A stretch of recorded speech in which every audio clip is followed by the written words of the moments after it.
Hey everybody, Motopoet 59 here. I got a little cold or some allergies or something. I feel fine. I've just got the sniffles. So I promise you, I ain't doing crank or coke.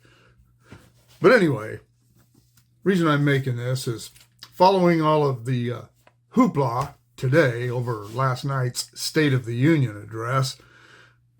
I got to thinking about it, and I had to use a timeline back to when I first moved back from Tulare, California, back to Tehachapi, California, and got into the second place I rented there at that time.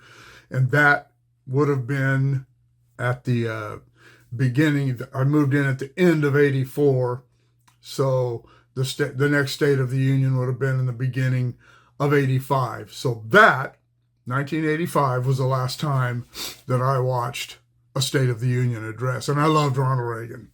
I love Donald Trump, but I'm not going to watch State of the Union addresses. After the last one I watched with Reagan, I realized that it's nothing but a dog and pony show for either or both sides to do some grandstanding, whether it is in protest or in support. And under Reagan, it was different, a different lifetime ago. And he didn't have the divisiveness wasn't there back then. But since then, there has been divisiveness, particularly after 2000. And as I said, I've not watched one, but you can't help but hear about them. Sorry for the sniffles. But yeah, you can't help but hear about them, and people saying this and this person did, and especially under Donald Trump with Nancy Pelosi tearing up the speech during his last term, and evidently, people sitting and not standing and clapping for his things he said in his speech. I understand particularly where illegal immigration and voter laws were concerned, and everybody. I don't know. I saw at least 8 or 10 posts today about how these people, there were members of Congress that didn't even show up. They should have to have a written excuse to not have to attend that, and they didn't stand up, and yada yada yada, blah blah blah. Y'all know what I'm talking about. And I got curious, and this was actually before the State of the Union address. Prior to it, somebody in a post was talking about it, and I got curious, and I looked up what it says in the Constitution about the State of the Union address. And this is what it says in Article 2, Section 3 of the Constitution of the United States of America about the State of the Union, which wasn't originally called the State of the Union. And I'm not going to go back. I forgot already after I looked it up a couple of days ago. I've forgotten. It was the annual message or something like that they called it. And it wasn't actually referred to as the State of the Union address until the first televised version of it, which was when Harry Truman was president. Anyway, Article 2, Section 3, he, referring to the president, shall from time to time give to the Congress information of the State of the Union and recommend to their consideration such measures as he shall judge necessary and expedient. He may, on extraordinary occasions, convene both houses or either of them, and in case of disagreement between them, with respect to the time of adjournment, he may adjourn them to such time as he shall think proper.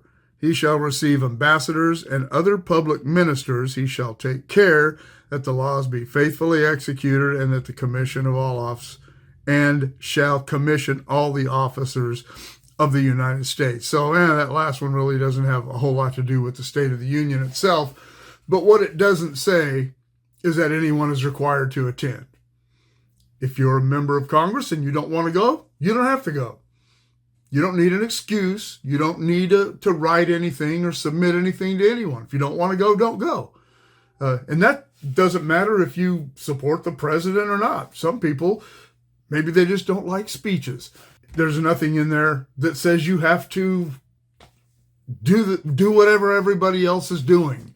I didn't watch any of the State of the Union addresses during Biden's thing, and I don't know, somebody would have to tell me, were there Republicans that, or anybody who didn't stand up when everybody else did, anybody who didn't applaud?